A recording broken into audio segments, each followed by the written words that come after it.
everyone, welcome back to my channel. In today's video, I'm going to be going over my August TBR. I don't have a ton of high expectations for how much I'm actually going to be able to read this month, since I have a friend's wedding and I also have a pretty big test to take at the beginning of September, so I should be studying like most of this month. I will obviously still be reading, since that for me is like what I like to do during my study breaks. Anyways, I have, I guess, 8.5 books because I'm partially through one of them. But I essentially have 9 books that I want to read this month.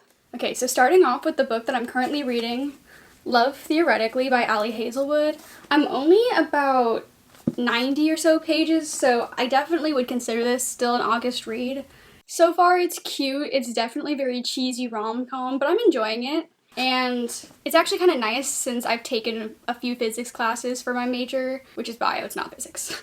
But I do actually understand all of the like jokes and little humor, since it is pretty elementary physics anyways. But yeah, so first book that I plan on reading / finishing is Love Theoretically. Alright, and then so since we're still in August, which I would still consider summer, I know a lot of people are starting to get antsy for fall, but I'm still very much in the summer mood.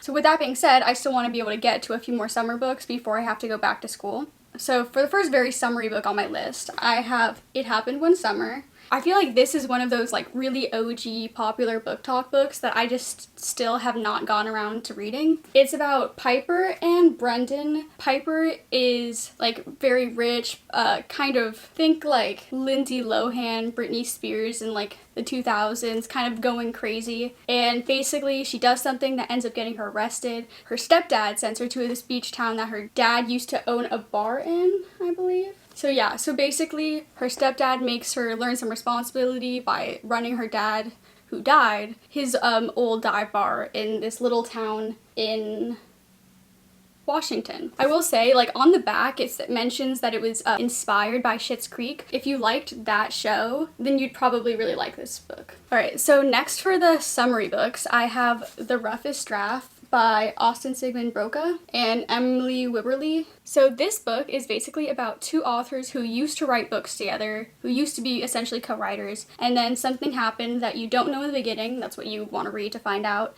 and for some reason they stopped writing together. A few years later they end up being in the same house, like stuck in the same place together, and forced to write another book. So it's basically just like a forced proximity. Essentially, I've heard a lot of people kind of compare it to beach reads, so if you like that, you'd probably like this, with the whole two authors in a beach town. But yeah, I'm really excited. I've heard a ton of good things, so.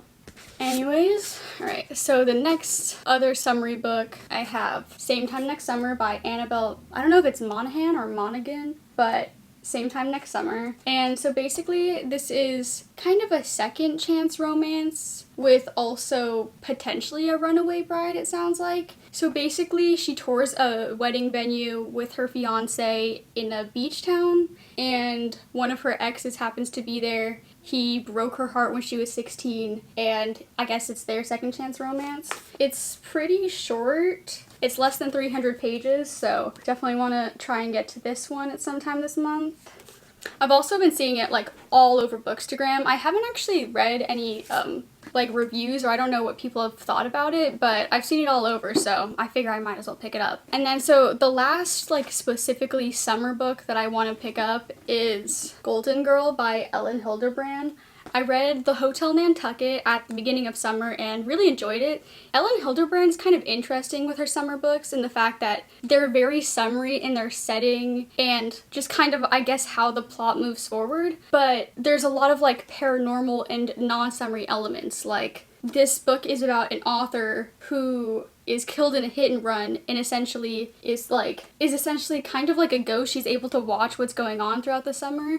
So it's very summery looking, but it's not necessarily like the very typical summery read.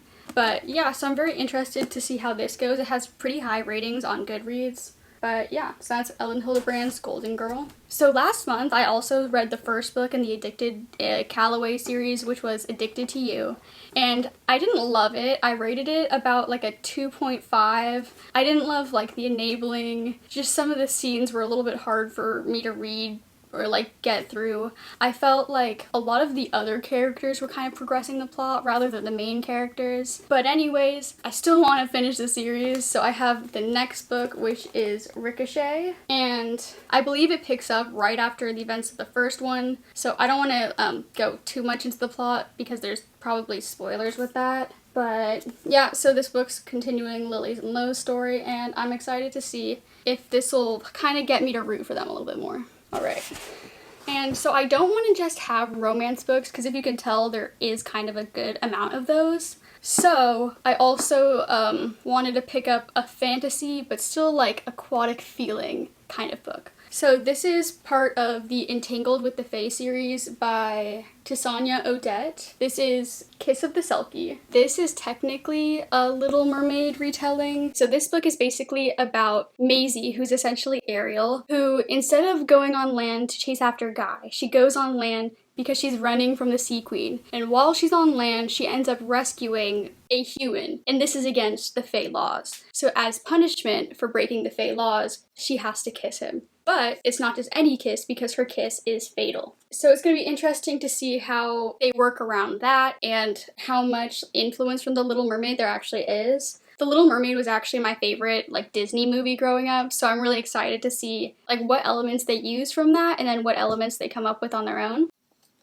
Oh, okay, so I guess it's also an enemies to lovers too, because the guy she saves happens to be a Fae killer, and also he's holding a competition for his hand in marriage, so this will be interesting. I absolutely love the cover, so it'll be really interesting to see how this story ends up turning out. Alright, and then so like I said, I didn't want to have just romance books, and that one still feels kind of romancy, so I thought I'd add a thriller to this list. And since, like I said, I'll be pretty busy, I wanted to add one of the shorter ones. So I have my first Gillian Flynn book, which is Sharp Objects. This book is less than like 250 pages, so I figured it'd be the perfect like quick read.